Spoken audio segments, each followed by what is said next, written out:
Hey, I hereby conclude. We in here. I'm gonna try to keep this short. I done spent like an hour going through this, but it's so long, right? Just had a conversation, and basically studies got involved, and the points that were being made for the situation were wrong because the studies were being misapplied. So I was talking to a guy. We were talking about our splits. He tells me he does upper lower, his everything twice in a week because it's often. I told him I do more of a bro split, but the way I have it laid out, I hit everything twice in a week at least, so that I still get that real stimulus. Cool. All right. We have a conversation ensues, and I tell him how I have it laid out, and he focuses in on the lats because the lats probably are the most vulnerable in this conversation.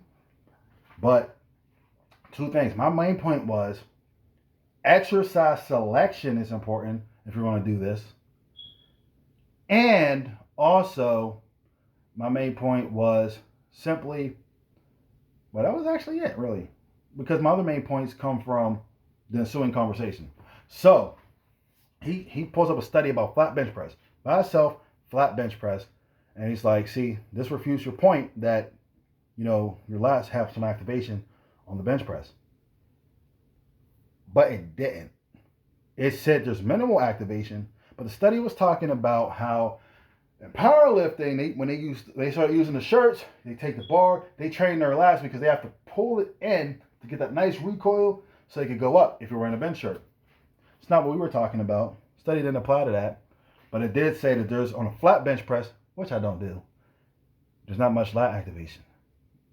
And then eventually it comes around to, oh, it's like 10%. I'm like, well, 10% is all you need. That's one exercise. Carry that across a session. This is addressing one exercise. I'm talking about a full session. And here's the key. At the end of the session, which he completely missed, and I stated it multiple times, at the end of the session, there's also dumbbell pullovers to help stretch out the chest. Depending on how wide your clavicle is, you'll feel either more of the chest or more in the lats. It will stretch out your chest, but it also directly hits the lats. So after you've done all that stabilizing with your lats, you're directly hitting them. One point that he made was that isolation exercises don't build muscle. There's studies that refute that directly. I was working out, so I wasn't about to go grab all these studies every time he said something wrong. He must have been free because he kept sending all this stuff. And that's wrong. Now, if we say we're just going to do isometric holds for what we're trying to do for bodybuilding, yeah, essentially it doesn't build muscle. Isolation in conjunction with a full bodybuilding routine, yeah, that's why it's part of high intensity training. He also said negatives were useless and were the worst thing you can do. I don't know where he got that from, but guess what? Also part of high intensity training, and we see a lot of great results with naturals from that. We saw great results. Mike Mincer, Dorian Yates, these guys, especially Dorian Yates, 6-time Mr. Olympia. He didn't look like it. Come on, let's talk about it. But now, if you're not doing the negatives, you're just letting the bar fall, yeah, you're not really going to feel it in your lats. You're just smacking yourself all the time. But if you're actually controlling on the way down and you're lifting heavy, yeah. Now you take that with flat, incline, your dips, your lats is going to get some work. And then you're directly hitting them, which he kept ignoring because he was so focused on the study that I said there's an exercise that directly hits your lats already. And also the isometric points, because the day before on Monday I said, if you're squatting, your lats are already going to be involved in it and supporting you while you're doing heavy squatting. What is the point of this, though? The point is right application of studies. Because he was arguing me, saying, oh, so focused, yeah, but if you're hitting your chest, it's not going to do anything. And he says, oh, it's only going to be 10%. You're not going to grow your lats doing that.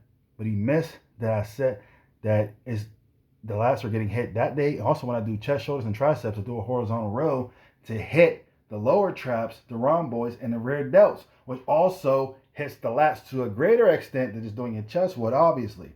Part of the conversation say, yeah, but there's 10 times more activation when you hit your chest. Of course, it's chest day. That's the point. But the lats are getting hit indirectly for the majority of the session. You have an exercise when you hit it. But again, he missed it. I don't know why he missed that point. That was actually very frustrating because he's like, yeah, he ended up calling me a few names and saying I was too dense to get what he was saying. But I don't think he was understanding that he was sending me studies that weren't about what we were talking about. So let's get on with it. The flat bench press, I told you what that was about, but it was just addressed. But okay, not great lat activation, but you're still going to activate mTOR. You're still going to have protein synthesis. His point is it's not enough to generate stimulus for growth. Bull crap. Bull crap flat out. You're not going to get massive just doing chest for your lats. Well, I know people that just bench press and their lats grow a little bit. Not a lot. You're not going to say, oh, that guy has a great back.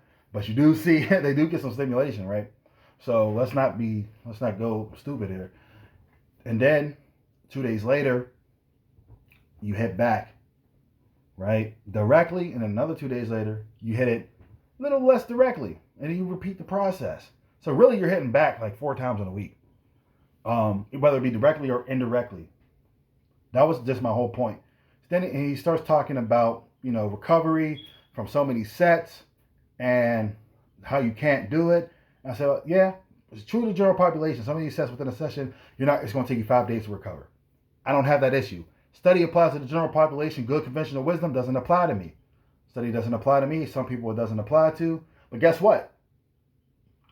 If I do so many sets in a session, I don't have to wait 5 days and do another full session. Because 2 days from there, I'm going to hit it again indirectly. And then in another 2 days, I'm going to hit it again. And then the next day, hit it again. And then 2 days from those back-to-back sessions, I'm going to hit it again directly. So it's not waiting 5 days to get addressed. The conversation had to be getting away at this point because it wasn't even about what it started about. But the conversation of recovery also didn't make sense because if we're talking about a study that involves somebody that's natural, right? Okay, they're natural. They're a natural athlete. Let's just keep it simple. And we're talking about recovery. This guy's on gear. Guess what? The study no longer applies to him. What does gear do? It amplifies recovery, increases protein synthesis. You're able to retain protein, like you are able to retain nitrogen longer, and even testosterone improves collagen synthesis.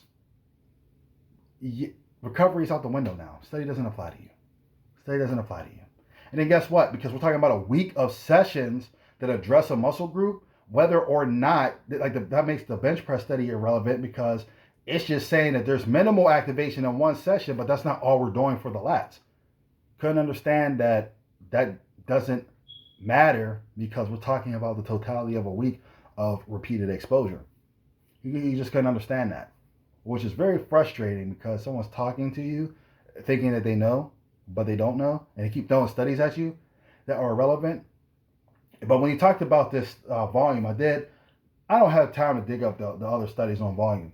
So I just found the one that we all know about from within the last year that we all read, the 52 sets, which just has a disclaimer in there. He focused on the disclaimer instead of what it said. That 52 sets did elicit a little bit more volume because I said, well, volume, I didn't say it's the main driver of hypertrophy. We all know that's mechanical tension.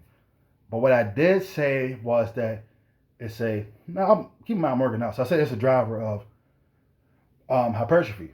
What I'm going to have to say was it can contribute to hypertrophy. But anyways, which it can. I didn't say it was great. I didn't say you were going to gain 50% more muscle. I just said that it can add more. He looked at a study and says it had a little disclaimer in there. He's like, oh, did you even read this? Like, yeah, I read it. We all read it. But it was, even if it's just 1-2%, it does add more. Now, that's the difference between first place and last place and if the competition is stiff in a bodybuilding competition.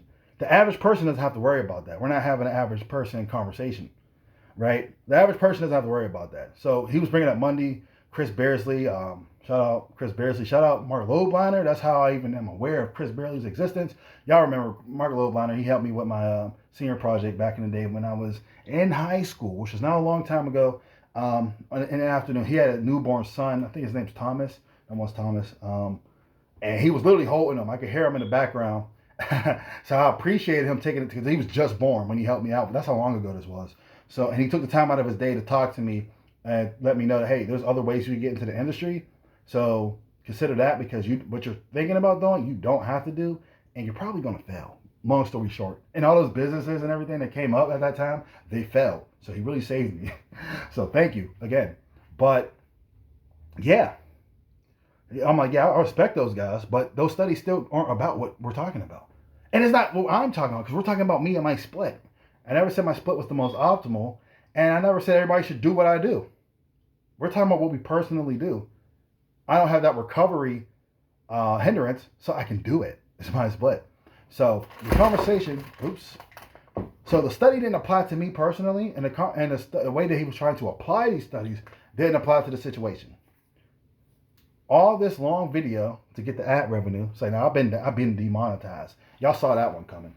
But all this to say that when you read a study, you can understand the study within itself, but make sure it applies to your situation and the full situation. Like if I just said, man, you can just do bench press and build your lats, he would have been right.